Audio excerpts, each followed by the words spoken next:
Welcome to Newcastle Family History Society podcasts. The Newcastle Family History Society, located on Awabakal land in Newcastle, New South Wales, Australia, provides support for those interested in family history. In this instalment of the Bad Girls series, Jane Ison showcases the success stories that have arisen from the young women who were sent to the Newcastle Industrial School and Reformatory. Not every girl admitted to an industrial school remained a rebel after they left. Once they were either apprenticed or married, many went on to live quiet lives and no longer appeared in the newspapers for all the wrong reasons. Admission to an institution could leave a stain, and Newcastle, the Vernon, and later Biloela developed reputations, so it was often the case that, like convicts, these children tried to forget or gloss over this period of their life. They didn't share this history with their family, and especially not with the wider society, where often an admission to a school was long remembered by authorities. The government had accepted the responsibility of educating and training children for future employment. Superintendents were expected to find girls a suitable position when they left. Like every institution, that responsibility was only as good as the person in charge. Agnes King had had little opportunity to discharge girls, as she was only superintendent for the first 14 months of the school's existence. The only discharges King made were for older girls whose families successfully proved that they had been illegally arrested because they were over the age of 16. There were quite a number of these girls. From the time he arrived in Newcastle in December 1868, the new superintendent, Joseph Hines Clark, began to discharge girls who had been in the school for 12 months or more. Some families requested that their daughter be returned to them. This request triggered a police check on the family and their home, and the girls were returned to their parents only if the police report was satisfactory and the family and the home were considered suitable. Apprenticeships were arranged for girls who were 12 years or older and ended when the girl turned 18. Apprenticeships were popular with families, especially if it could be arranged close to where the family lived. Clark also tried to find employment for girls over 18. He managed to find places where girls went into service as they were too old to be apprenticed. Clark was thorough and followed up any problems or complaints made by either the girls or their employers. Reformatory girls were simply discharged, and no employment was found for them by the school. Most of the 193 inmates of the Industrial School and Reformatory went on to live a more settled life after they left Newcastle. The 4 girls who feature in this podcast give insights into how the process operated. The story of the girl bushrovers hit the newspapers in September 1867 with this shocking report reprinted from the Bathurst Free Press. Our readers will remember that we recently referred to some midnight prowlers in the neighbourhood of Dennis Island and Cooloola, by whom several clotheslines had been stripped and a quantity of clothing taken and carried away. On Wednesday morning last, between 1 and 2 o'clock, Samuel Sweetman discovered 2 horses tied up in the bush near his home. He observed that one of the horses had a saddle and the other a sack filled with wool. He thought this very suspicious and took possession of the horses. Fearing that the owners might be bushrangers, an alarm was raised, but soon after he saw the heads of 2 females emerging from the creek. They were disguised and pretended that they had lost their way. They also claimed the horses. A light was brought, and Sweetman identified the girls as being the children of a man named Edwards, residing in Cooloola, and as one of them had been living as a servant in the neighbourhood, he knew that the tale of their being lost was a pretence. Sweetman detained them until the next morning, when he followed the tracks of their horses and found that they had told falsehoods. A search warrant was obtained, and on going to Edward's residence with a constable, a great quantity of articles stolen from different lines was discovered and identified. The girls were taken into custody on the charge of robbing, and the mother was arrested for receiving stolen property. The father was away at the Lachlan with his team and had been away for some time. The girls appeared in court, but the court was anxious to preserve them from a trial on account of their youth, one of them being about 15 and the other 14 years old. A telegram was sent to Newcastle, where it was learned that the public institution there was an industrial school and not a reformatory. He decided to send the girls there. The mother was tried and found guilty of receiving the articles, knowing that they had been stolen, and was sentenced to 12 months hard labour in Bathurst jail. There were 3 young children with her in the dock, and the feeling of horror manifested at her conduct in training her daughters to a career of crime was universal. And so 15-year-old Sarah, 14-year-old Alicia, and 7-year-old Mariah Jane Edwards arrived in Newcastle. The sisters were the daughters of Thomas Edwards and his wife Jane Haycock, who had married near Bathurst in 1846. The family lived about 30 kilometres south of Bathurst in the locality of Cooloola. Thomas was a transportee who in 1834, at the age of 11, had been convicted of larceny at the Old Bailey. He was sentenced to 7 years transportation and arrived aboard the John Barry in 1836. Jane Haycock was the daughter of the convicts Richard Haycock, who had arrived on the Barwell, and Mary Linehan, who had been transported aboard the Burrell. The sisters were all assessed by Dr. Richard Harris's Virgins and remained in Newcastle without incident until Clark arrived and began the process of discharging firstly Sarah and a year later Alicia. By December 1868, Sarah had been at the school for 13 months, and Clark wrote to the colonial secretary requesting permission to find a situation for her and 5 others. Assessing age for the authorities at this time was very difficult, and Clark must have believed that Sarah was already close to 18. So she was discharged as a domestic servant to William Howard Greenway, a Newcastle fruiterer who Clark described as a gentleman. Sarah was to be paid 6 shillings a week. When Clark contacted her father in 1870, Thomas confirmed that Sarah had remained in service for 10 months before she had returned to Bathurst and was well.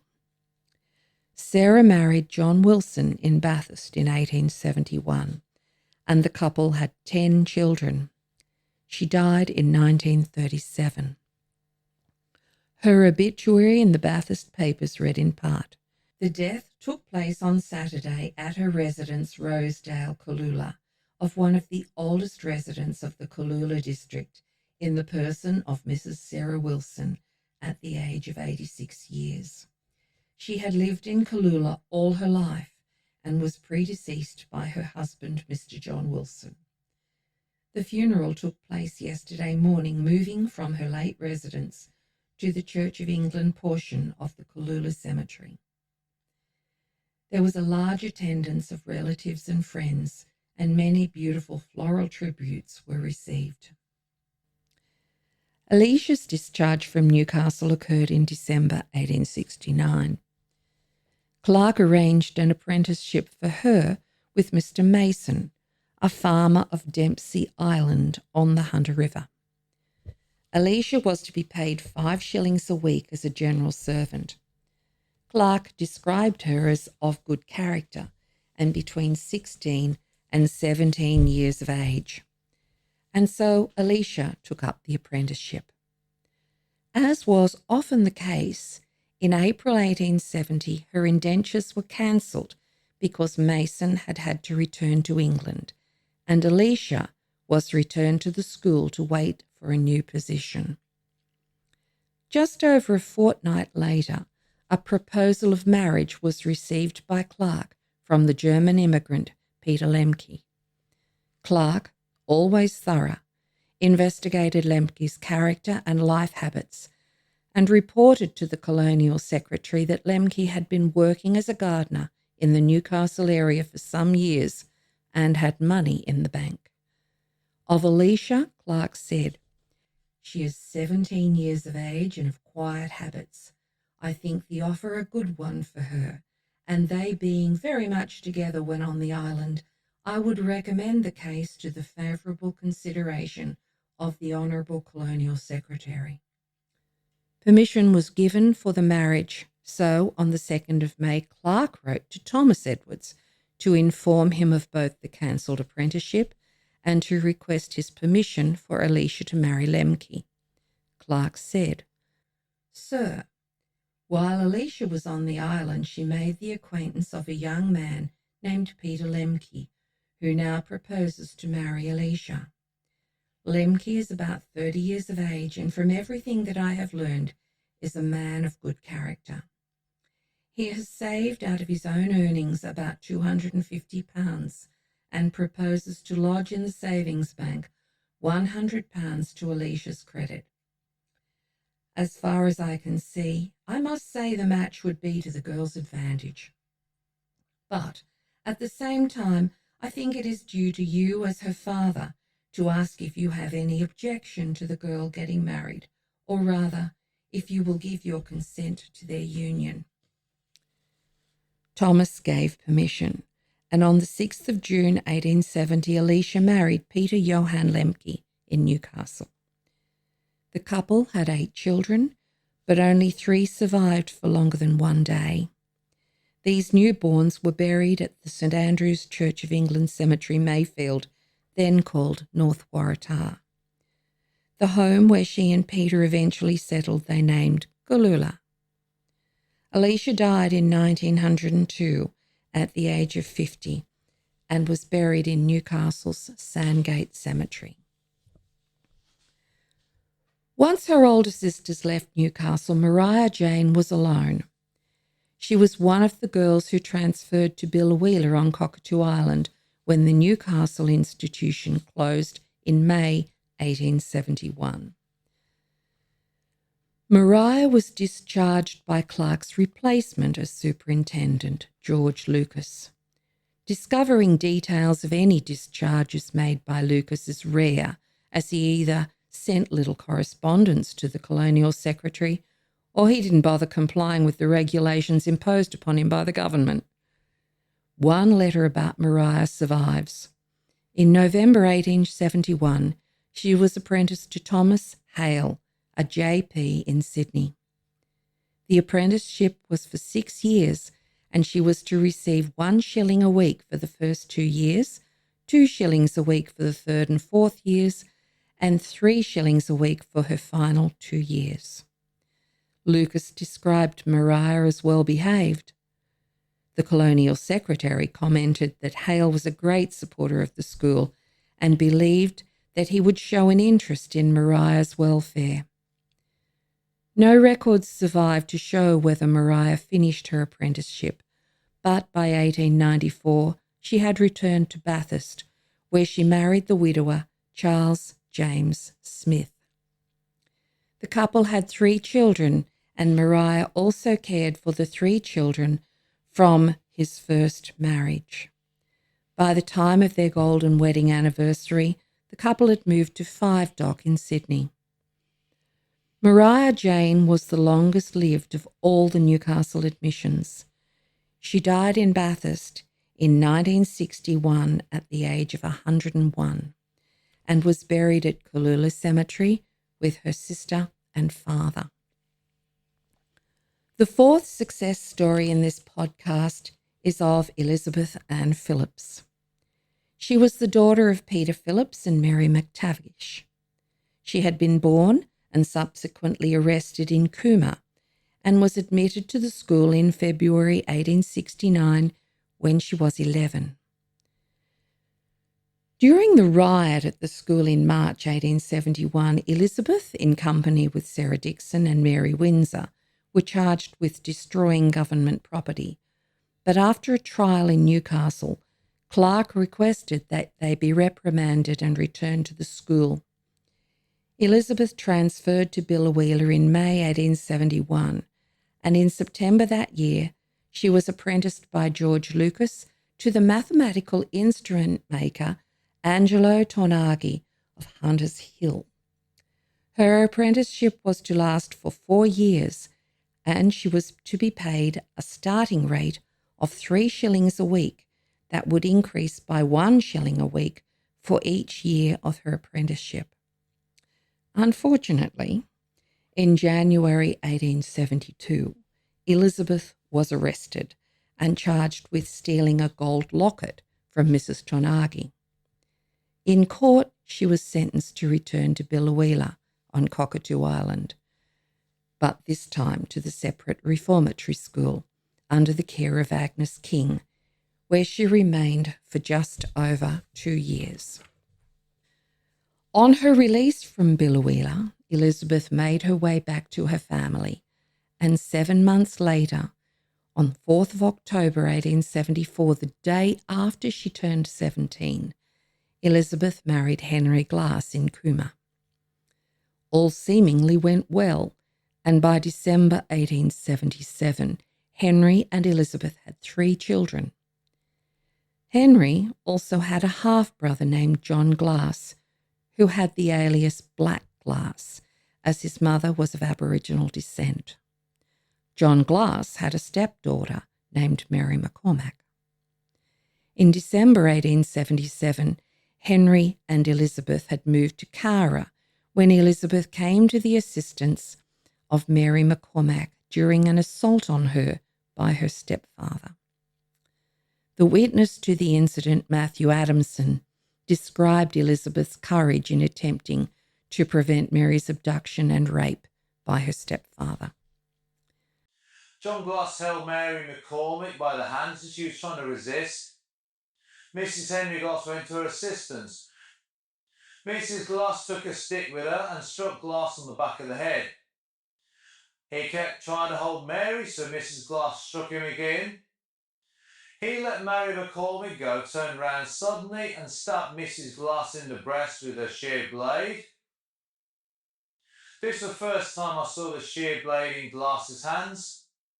The first time prisoner stabbed Mrs. Glass, she tried to get away, and he followed her and stabbed her in the shoulder. He then left Mrs. Glass and followed Mary McCormick. I was standing at the door looking on. I saw Glass stab Mary McCormick twice with the sheared blade as she was running away from him. I was about 30 yards away. I did not offer to go to the assistance of the women. I did not go up to help Mary. I might have been stabbed myself. John was captured, tried and sentenced to death, but after a successful petition, his sentence was commuted to life in prison. Elizabeth, although she was in a serious condition for some time, eventually recovered from her wounds and went on to have 13 more children. She died in Bega on the 26th of November, 1931. It is impossible to know whether an admission of a child to any institution was an opportunity or not. Every case was different. The early lives of these 4 women are just a sample of the stories of the 193 girls admitted to Newcastle. All admissions reflect the difficult situations experienced by the poor and disadvantaged at this time, but these 4 lives resulted in strong families and many descendants.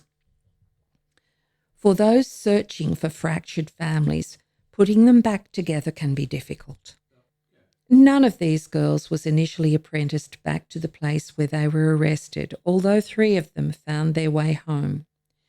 Children sent to industrial schools could end up a great distance away from their family, and this makes tracing them complicated. Understanding the apprenticeship process in government institutions can explain how a marriage occurred a great distance from an ancestor's birthplace. An early admission can explain why your ancestor did not know the names of their parents when they married. If you are confronted with unexpected or difficult research, investigate whether your ancestor had been in an institution. Sometimes lack of evidence and continuity in a family is proof of institutionalization, and it was often the case that children and families in this time were admitted to more than one institution. In tracing industrial school children, it may be helpful to also use records from the New South Wales jails, the Sydney Benevolent Asylum, the Randwick Asylum, and the orphan schools. It is also useful to look for parents and siblings in these institutions. In my final podcast in this series, I will look at the last months the school operated in Newcastle, including an account of the riots of 1871. Thanks once again, Jane. Another interesting account of the lives of some of the girls of the Newcastle Industrial School. Be sure to join us again for the final episode in this current series on Newcastle Family History Society podcasts.